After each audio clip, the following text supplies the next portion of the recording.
This episode is about the three most critical components of your personal brand. I remember when I was young in high school, people used to say, I feel so comfortable around you. And then when I was older, I kept hearing that. I mean, time and time again. Bottom line is, I've been hearing that since I was in high school and maybe even before. And I never thought about that as a personal brand, but that is the common thread that people experienced me as, or the way that people experienced me was that. And that's a really good example of personal brand. And personally, I never thought of it as anything great. It was a nice feeling, but I never thought about it as a differentiator in the marketplace until I started working in business a few years after that. And this is the thing that I want to help with today is to help you really think about what are the most critical components of your personal brand and then getting really clear on those. So let's start with the first, and that is knowing yourself, thinking about your identity. When is the last time someone said to you, "Who are you?" Most of the time, people are not asking us that at every turn. And so it's not something that we think about too often, but the clearer we can get on this, the more we can know ourselves, the better we're going to be in business and in life. Because if we look at the root of knowing yourself, it's all about emotional intelligence. How do you know, how much do you know yourself? And then how much do you know how that affects others? So let's talk first about knowing yourself. So I've got subpoints for each of these. The first one is to know your qualities and attributes.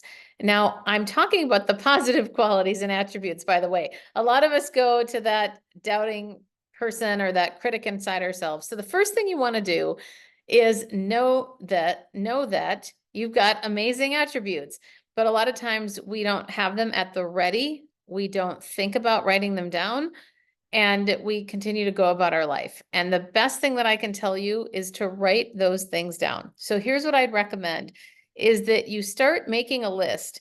And whether you work in a Google Drive or some other platform, I would recommend that you start a list of these things somewhere so you can have it as a running list.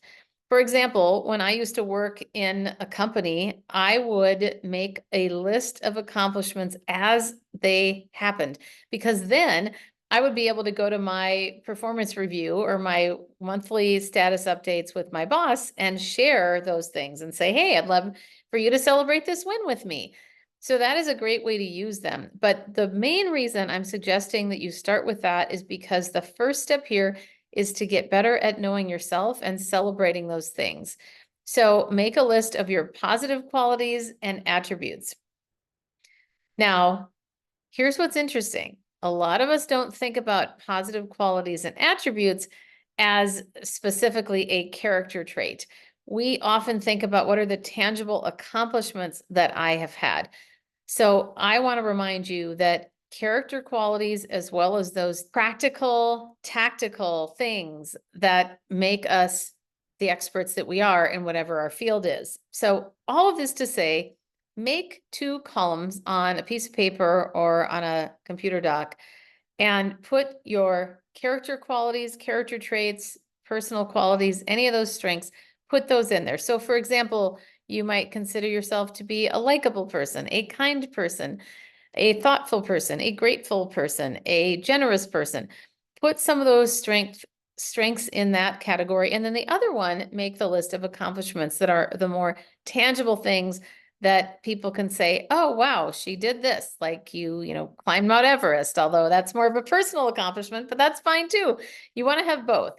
But if we think about this in knowing ourselves, we're getting really clear on the things that we do well and the things that we do that not everybody else does as far as how we come across. So that's a really important thing to remember, is that character qualities are just as important as the tactical ones. And this is a really good example of when you are in an interview or you are working with somebody new at a project team, for example, or you are an entrepreneur and you're wanting to sell your services. When you're talking about this, it's a really important thing to say, hey, I want to share some of the main character qualities of why people really enjoy working with me. And then I'll share some of the accomplishments that really make me qualified to do this job or to get your business. So those are a couple things there. And this is all, again, still under the umbrella of knowing yourself. The next one is an exercise to help you get to this place. It's called 5 and 5. Ask 5 people that you know and trust and that you feel safe with to give you 3 to 5 positive qualities or strengths about you. This is an exercise that many of my clients have found to feel awkward. And yet it is one of the most powerful exercises that when my clients come back to me and say, oh my gosh, that was so helpful. So it is one of those things that takes some courage for sure to ask. But I want to share with you one of my clients that just told me this the other day. She goes, I put that off for so long, but I'm so glad I finally did it. And she was in the Powerhouse, which is my group membership. So we meet twice a month.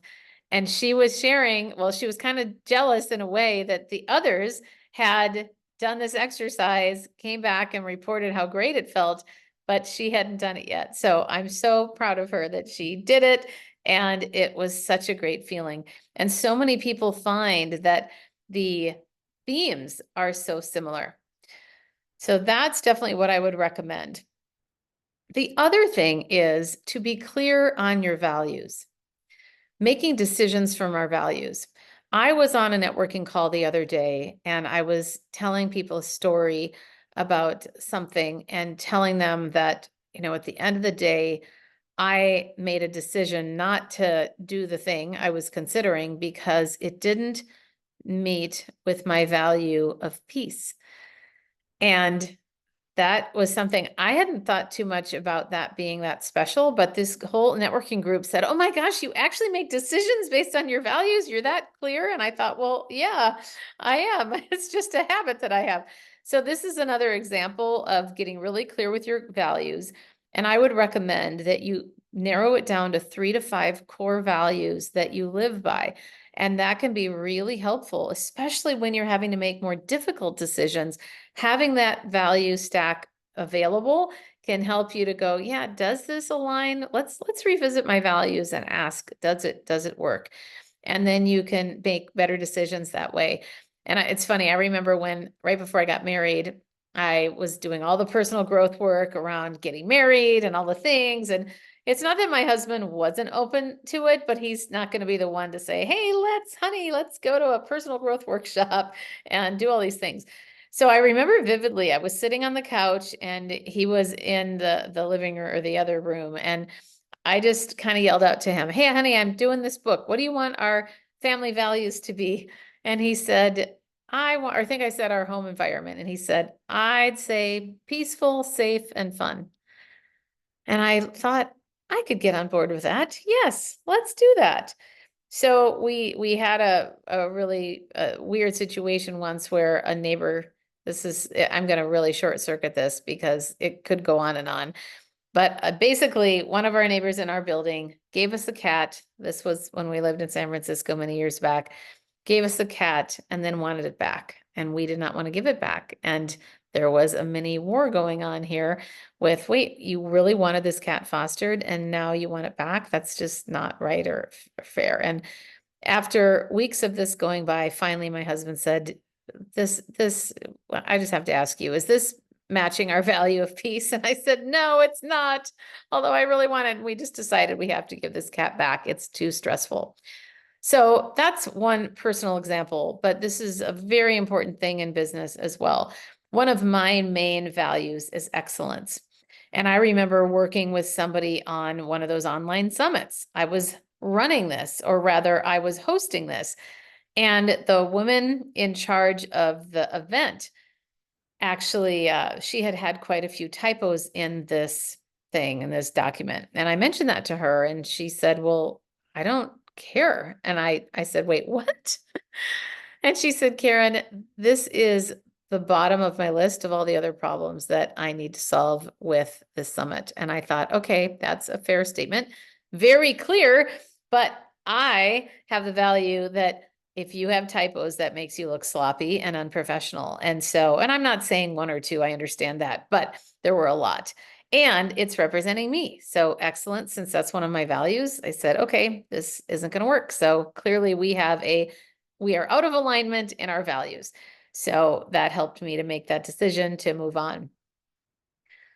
So the other thing is really getting clear on your purpose, your why, as Simon Sinek says. If you haven't read Simon Sinek's book, or you don't follow him, please follow him. He is so good. You will not be sorry. And his book, Start With Why, is a great example. He also has a great TED Talk on this. So let's talk about this. What kind of questions to ask yourself? Your why. Things like, what makes me come alive?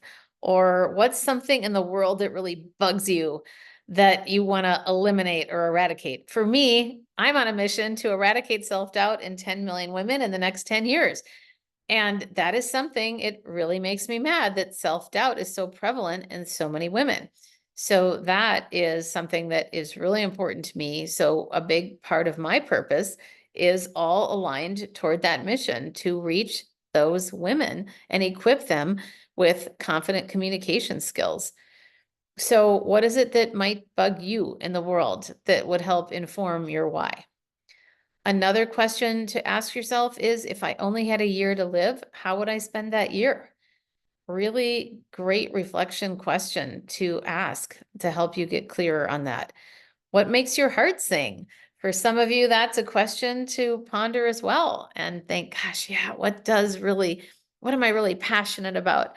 Another thing too is to think about, we've already talked a little bit about positive qualities, but really thinking about, well, what are the main strengths that you have and how does that intersect with a problem in the world that you want to solve? That can help you to get clearer on that as well. Many women hold back due to self-doubt, people pleasing, not wanting to rock the boat, fear of being judged, not wanting to say anything that would make them unpopular. There's so many different reasons why we hold back. And this is a problem. I did it far too long, and I don't want anybody to be held back from being their true and authentic self because we're missing opportunities and we leave money on the table. And if you relate to any of this, I would love to talk to you to see if it's a fit for you to join the Powerhouse. It is my mastermind community that helps women get promoted, move to that next level in their career in general, lead with authority, get better at public speaking, as well as negotiating. It all depends what you're trying to do, but it's ultimately about how to ditch that doubt and catapult your career with an incredibly supportive group of women, as well as individual coaching. If that even sounds remotely interesting, I would love to talk to you more about it and see if the Powerhouse is right for you.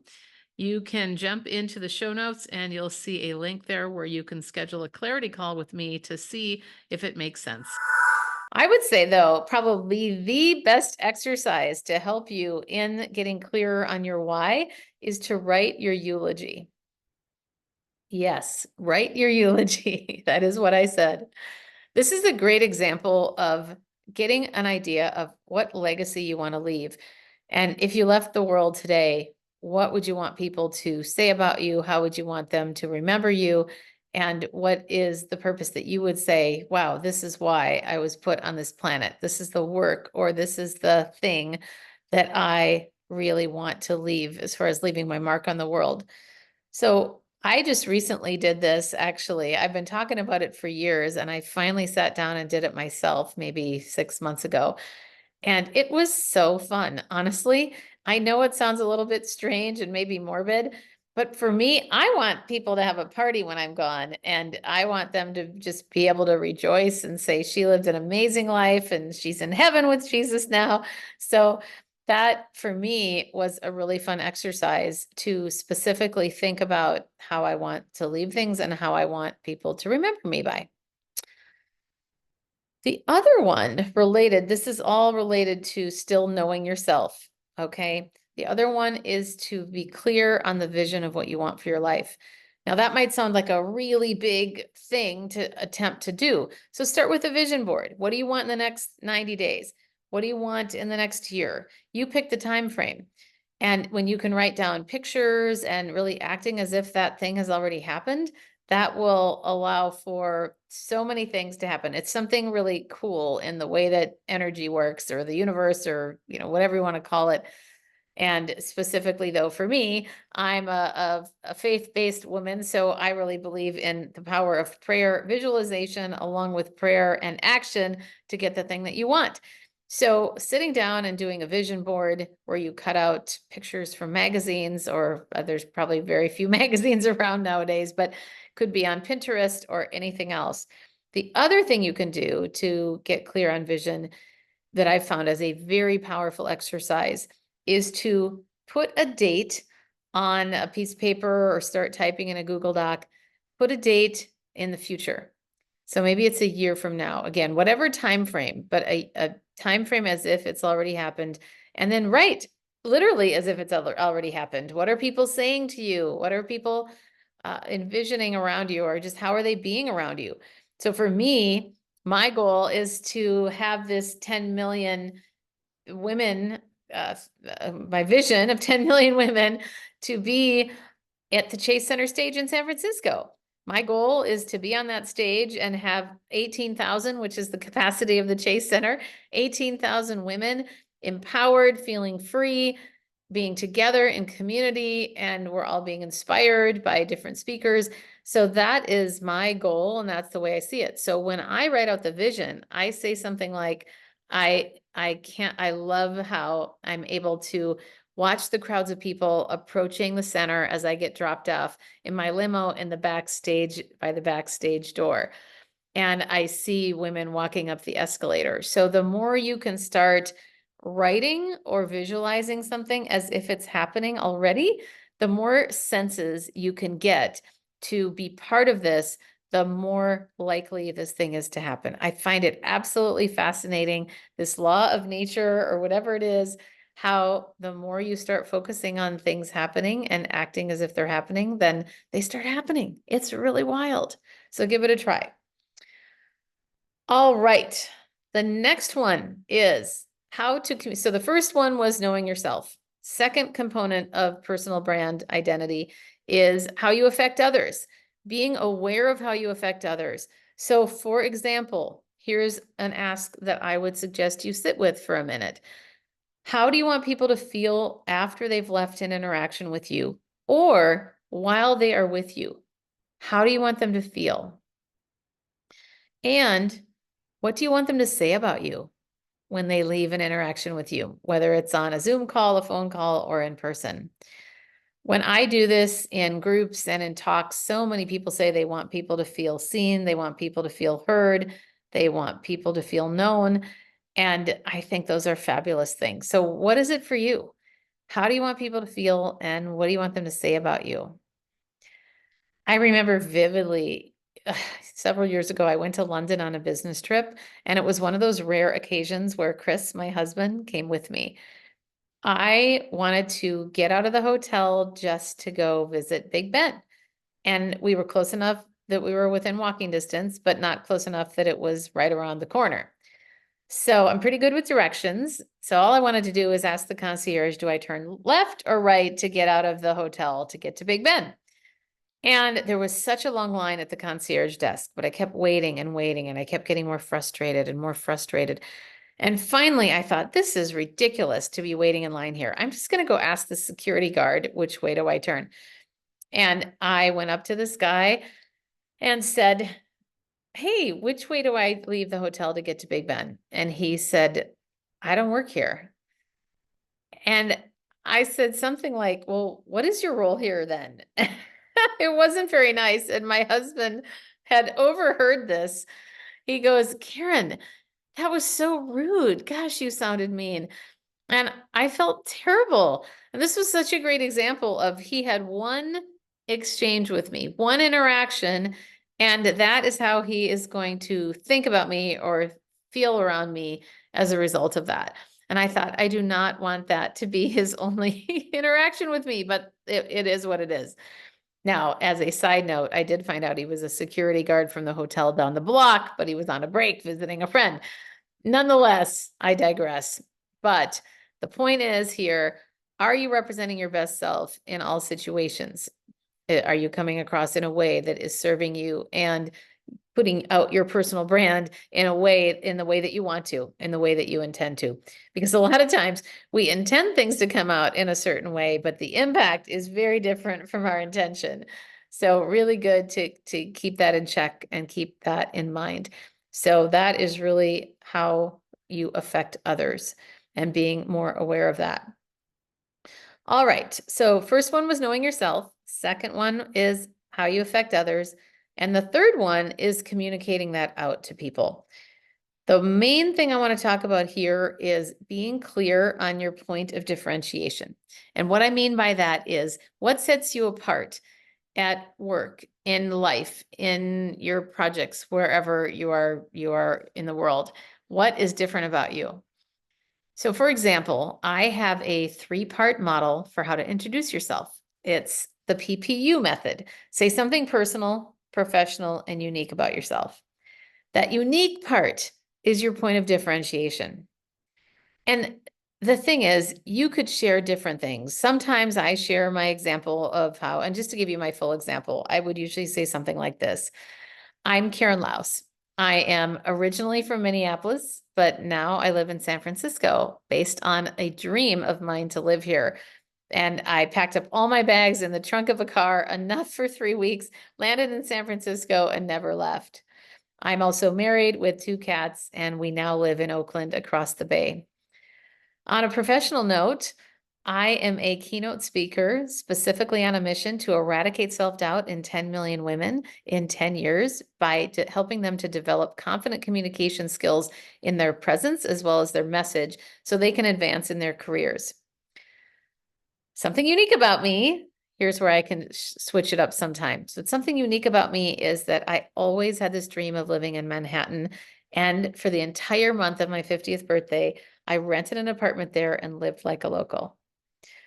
So that is one example for how to introduce yourself. Now, another thing to keep in mind with your point of differentiation, it could flex based on the environment. So for example, if I'm just introducing myself, I might share that unique example. It could also be something where if I am talking more about myself on a little bit longer of a business conversation, I might say, like, let's say a potential client, I might say something like, one of the ways that I stand out, or one of the unique things about me, is that what most people say about me is, number one, they feel really comfortable around me and that I create safe environments quickly. People build trust in me quickly. And the second part of that is that I give really practical communication tips and tools. And that's what people say about me time and time again, that there are practical, actionable strategies that they can use immediately. And that's what sets me apart. So those are a couple of examples of that. The key thing here, and what is really challenging for a lot of people, is getting clarity on that and then being able to go out and communicate it. I was thinking about one of the clients that I worked with who was having a bit of a challenge with this. And she said, I know that I stand out, but I can't seem to communicate that. So what was so great is that we worked together to get her to a point where she could be really clear on how she stood out. And that actually got her the client that she had always wanted. It's really cool how these things happen. The clearer we are, and then the next step is how to communicate it out. So this is a really good example of what we do in the Powerhouse, which is my mastermind community. We meet twice a month and specifically focus on what are the things that get in the way of either asking for what we want or our confidence. Some of us have, there's a variety of different people that have different situations in there, but they're all high achieving women that are growth minded, all wanting to advance their businesses and or their careers. So if this sounds interesting to you, join us. Or I can't promise you could join us, but if this sounds interesting to you, set up a clarity call with me and we can explore whether it would make sense and if it would be a fit for you. I've got a few spots opening up here in the fall 2024, so would love to have a conversation with you. In the meantime, your personal brand identity, main 3 components: knowing yourself, how you affect others, and then communicating that out into the world. So I hope that you have a wonderful rest of your day and evening, or whatever it might be, wherever you are. And remember, On my website, there is a free download called 9 Words to Avoid and What to Say Instead. If you want to get more credibility and more confidence and show that out in the world, I would definitely recommend that you download that free PDF. You can find that on my website, KarenLaos.com, and that's KarenLaos.com. If you loved today's episode, please subscribe and leave a review. It helps other people find the podcast faster, and it certainly helps me. Remember, you too can stand out with unshakable confidence.